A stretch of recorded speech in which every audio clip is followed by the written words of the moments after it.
Be here now.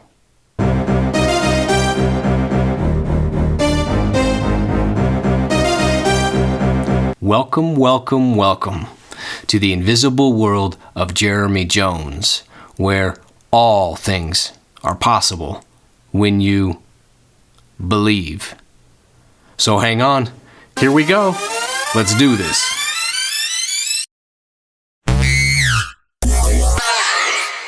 If you haven't already, subscribe free to the Invisible World Inspo Letter, which is bespoke inspiration to boost your day. A read-it-in-a-minute lift delivered right to your inbox. Click the link in the show notes. Wow! We've hit in the double-digit parts for this mini-series. We've done good work here. We've traversed to the top summit and successfully ski down. So at least for this year, may I present the last episode part for Here Be Dragons, Part 10. Me, I am Jeremy Jones, and this is still the invisible world of Jeremy Jones, a place where dreamers and makers transcend illusions. Let's start off with a little game today. Let's play Name That Tune. I realize it's not quite fair. You have a disadvantage because it's no secret that I'm not a great singer. So, extra points if you get this. Okay, here we go. And my mother always told me, be careful who you love, be careful what you do, 'cause the lie becomes the truth. Hey, hey! Oh, man. This is big time. I'm not going to sing it again, so did you get it? Those be some of the most powerful verses in all of music history.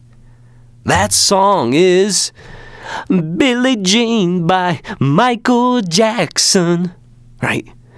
It's such an existential juggernaut of truth. Billie Jean, right? Who knew? Yeah. To me, it's a modern-day translation of the scripture from Proverbs in the Bible. As a man thinketh in his heart, so is he. Or we could pivot into modern-day vernacular, taking this one from the infamous George Costanza on an episode of Seinfeld when George justifies his illusion saying, well, it's not a lie if you believe it. It's a funny line. This is funny because of the truth that's baked in. If there's one thing I want you to get, Jones, it's be the watchman at your door of your big invisible house, there in your world. Okay? Why, Jones? Why? You gotta be careful what you do, what you think, what you're saying, the illusions, the oft unconscious Blue Cruiser illusionary mumbo jumbo organically graphs into the coordinates you set on your daily compass. The road you follow, consciously or not, is paved by whatever stones you put down. 'Cause the lie becomes the truth. Hey, hey. Really, truly, that's a load-bearing wall of the entire podcast. Wouldn't you agree? Be the master observer of who is visiting at your big invisible house and what they are saying and doing. What are the lies that you've, over time, accepted to be the truth? Have the courage not to turn away any guests away, even the weak ones from your house, even the angry ones, the scared ones, the intimidating, persistent ones who try the door and then they scurry around and poke their faces above the window panes, banging on the glass. You must remember you are the master of the house and own the only key. You can decipher the real truth in any message that comes through the door. You can handle, hold, and hear whoever is knocking. Now, this wouldn't be Here Be Dragons episode if I didn't add another story about Todd. How has that been going for you, by the way? Are you seeking Todds to guide you in your journey? Except in this story, we weren't on a mountain together. It's one I heard him share. You'll recall that Todd is in the 1% of mountain guides in the world. One day, he's guiding a trip in Antarctica, his second home. Bro has guided the tallest peak on that continent, Mount Vinson, dozens of times. This one trip, they planned to fly around the continent with a client searching for unexplored territory. This was some years ago when the maps were even more primitive than today. They had studied the maps before the expedition, but some of these places no one had ever set foot on before. And looking at the topographical maps, yes, you can gauge the grade, the steepness of the mountain, but if it's, say, 1,000 feet down between that line and the next line on the map, you don't know if that gap is skiable snow or boulders or rocky cliffs. They did their homework the best they could, did the correct sequence of ready, aim, fire.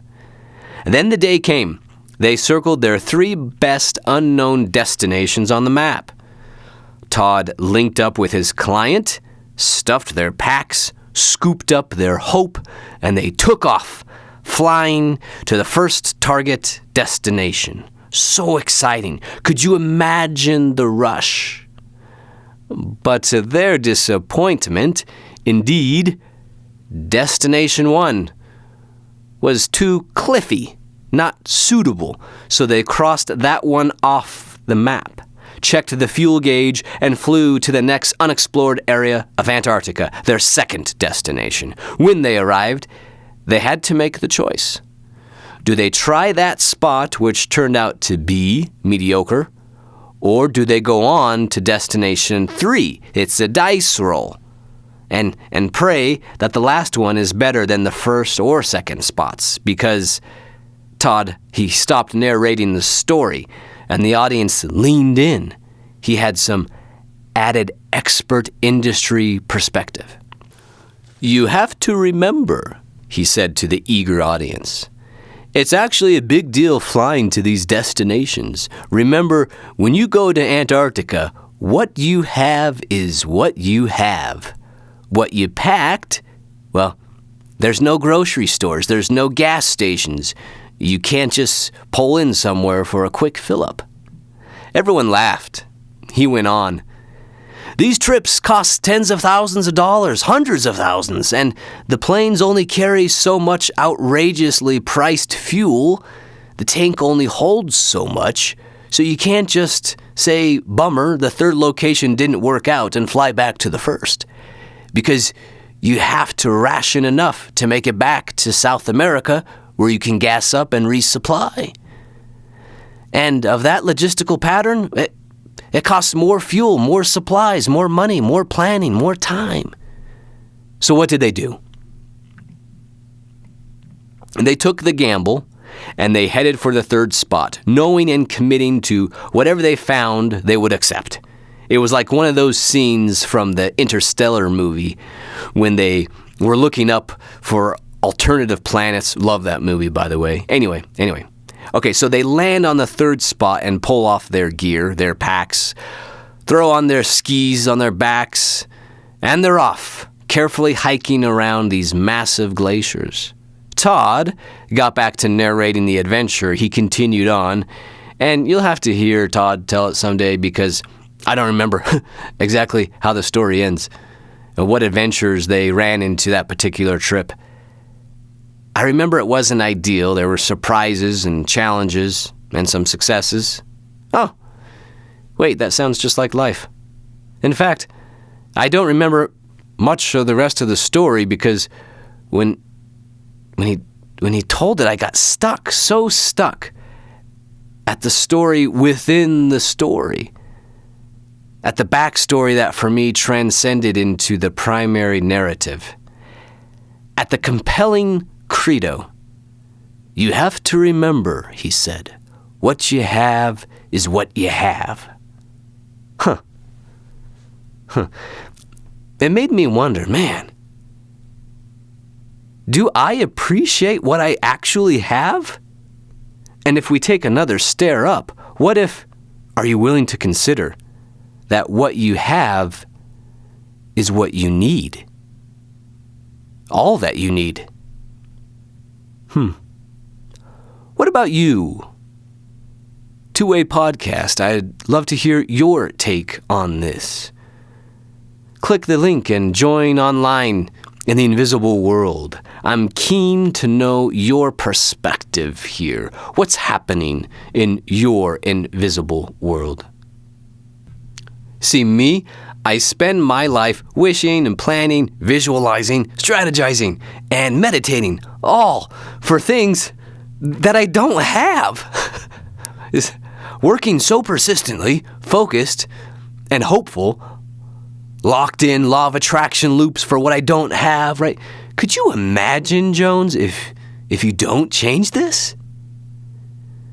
You're going to get to the pearly gates with the angels, or to the irreversible gravitational pull of a super black hole of the universe that's going to suck you into reincarnation, or to another space dimension, or to whatever happens when I go cash in all my chips. And the question will rise, if not by some divine being, then definitely by myself.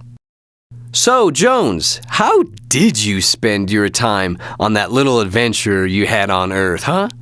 They would probably be stacking the chips on the table up and down in their hands. Gee, well, here's the funny thing.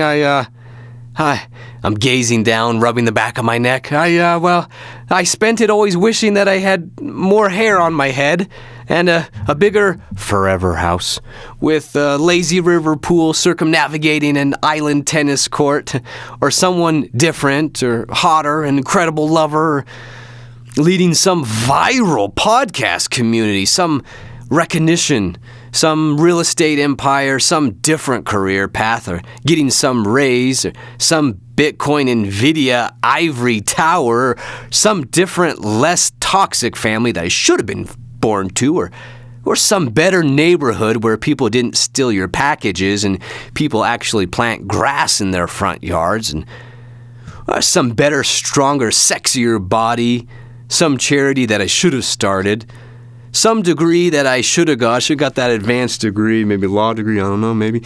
Some international trip I wanted to take, but I couldn't afford to take it, but my friend took it. Some other big fancy house, some better partner in my life. Basically, St. Peter, Mr. Universe, Mrs. Universe person. I spent my whole time wishing that I had something that I never had, and I missed the whole thing. Jones, don't do this. Don't do this, Jones. What if instead? Okay, Well, listen, St. Pete, it's true. I only had the one life, and I go all Mae West and say, you only live once, but if you do it right, once is enough. What if I was burning at my unique inner core 27 million degrees, like the inner core of the sun, not just the 10,000 degree, just kind of skimming on the surface? What if I was burning so hot that every day I believed, I lived, I breathed, that what I had was what I needed for that day? And I could say, hey, yeah, I spent my life enjoying each day. How did I do that? Well, by appreciating what I did have, making the best of it, using the fuel, the airtime, and the maps for what I could. That I was excited to just be exploring somewhere that no one else had been. No, you're right. I'm not talking about Antarctica. I mean my life. And each day, I pitched my tent, and I lit my campfire, and I melted the snow for drinking, and I pooped in a bucket, and I had to pack it out, and in this unexplored, invisible world golden paradise, I raised a tin mug with a frosted icicle beard and said, yes, I know. I know there's no supermarket for fresh milk, no Chick-fil-A around the corner, no therapeutic bed, no stocks to follow on my brokerage app, no business to make millions. Who knows? Maybe you toast your tin cup up to the Antarctica stars that are twinkling around, and I say, my, how lucky I am, because what I have, and what I have is what I need, and what I have is what I want. Today, here's the challenge. Remember Todd on Antarctica. We have to make the best of this spot because what we have is what we have. Wherever you've landed at, and whatever gear you pull off and carry, it's what you have. Interestingly, Todd didn't even bother wishing for all these extra things that would have been nice to have down there because his time and abilities was focused quite literally on what they had with them. Their actual survival depended on it. You may wish you had the new clients, the new contract, the new employee, the acquisition, the degree, that new funny personality that made everyone laugh. Like, I'm funny. That new beach bikini body, that better relationship. Would it be so great to finally land that book deal, that band tour, that VC pumping millions into your brilliant startup? No. Stop. You have the fuel to go 3 destinations, and that's what you have. Those 3. And once you choose a destination, then at that new point, all you'll have is what you can carry in your pack. Focus on what's in your pack, not the tools, the supplies, and the food that's in some store on an entirely different continent. Just one of Todd's many superpowers. So next time you have some comfy illusion about being a blue cruiser or some overt Veruca craze, but I want it now, Daddy. Remember, be very careful at those times in your invisible world, okay? Careful about what you say you need, because the illusion, the lie becomes the truth. Hey, Billie Jean? If not, we find ourselves perpetually wanting more. If only, once this, when this happens, no. Stop, Jones. Stop that mess. What you have is what you have. And what you have is what you need. Are you willing to consider that? Is it possible? Maybe you don't believe it, but maybe is it just possible? We can say it differently and say, are you willing to accept what is? Are you willing to now consider that what is what you want? Or maybe to even love what is. Do you think you could do that? Could you love the experience that went so bad? The past is gone, and the future will never come. All you have, literally, is this present moment. You carry the present moment in your pack. And also, I love this quote, we carry within us the wonders we seek without us. What you seek is seeking you. We already have that, right, Rumi? Right? Huh? Go inside. In your invisible world, lay hold on your wonders, where no moth can corrupt and no thief can steal. The treasure of your whole estate awaits you there. I know. You may not have everything you want right now. That's okay.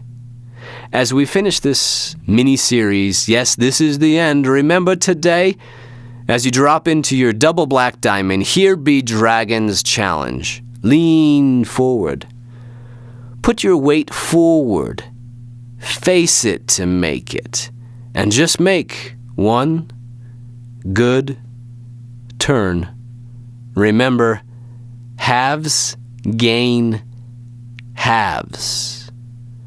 You may not fully believe it, but make space to at least consider the possibility that you already have everything you need.